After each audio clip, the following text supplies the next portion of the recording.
Hey, Mystical Illuminations, my name's Jax Atlantis, and today we are going to be doing an introduction on the Pluto series. What we're going to be doing each and every week is talking about Pluto in a particular house and how it manifests in a chart and how it manifests in context to our soul evolution.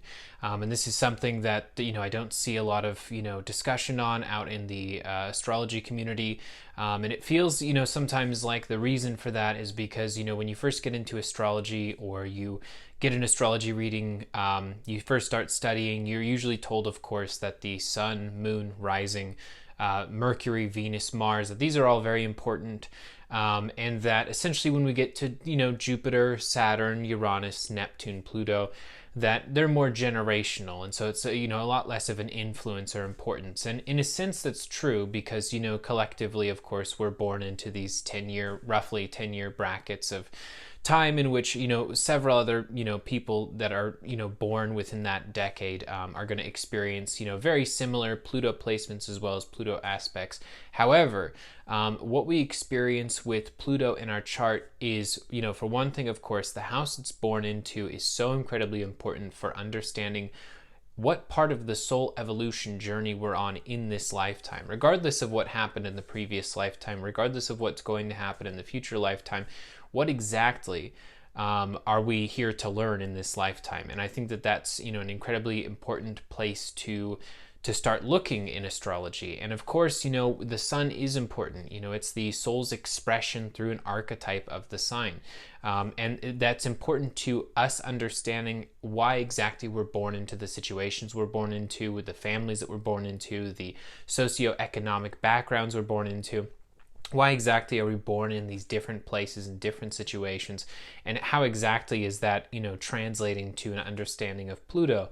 And one thing, of course, that's so important to look at is going to be, especially as we cover each and every house, not only the house that Pluto is in your particular chart, but also what aspects it's making to the other planets. If Pluto is aspecting all of your planets versus having one particular aspect to Mars, for example, there's going to be two very different journeys.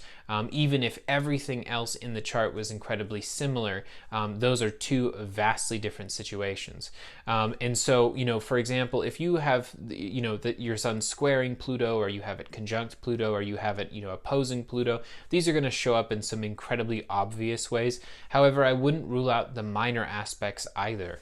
You might say, my Pluto is, my sun is 33 degrees away from Pluto, and it's like, well, then it's in an undecile, which still matters. It's still part of the interpretation, or my sun's 80 degrees away, or it's 103 degrees away. And so the binovile and the biseptile are both incredibly important aspects to look at as well.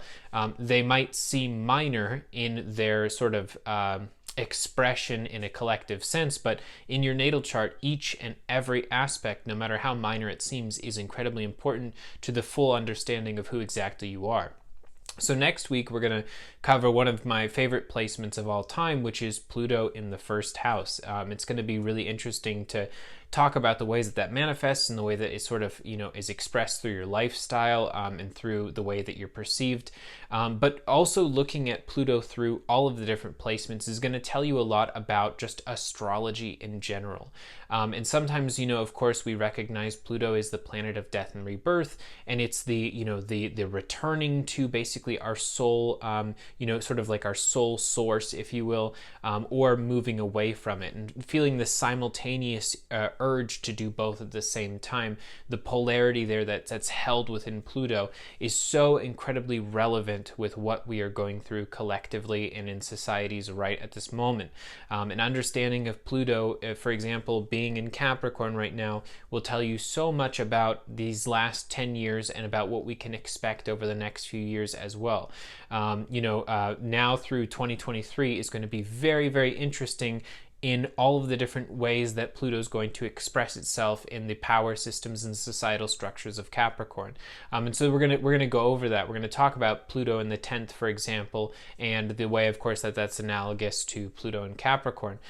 For most of us that are watching this, we're gonna be a bunch of Pluto Sages, maybe Pluto Scorpios, though a lot of Pluto Scorpios, Pluto Libras, and maybe a few Pluto Virgos, but there's not going to be a ton of Pluto Leos, Pluto Cancers watching this. So when I go over Pluto and its placement in the houses, the reason I'm not just simply doing the sign in the house, such as why am I not doing Pluto in Aries / the first house? It's like, on one hand, Pluto in the first house is incredibly analogous to Pluto in Aries. There's a lot of the interpretations that are going to be able to work both ways between them.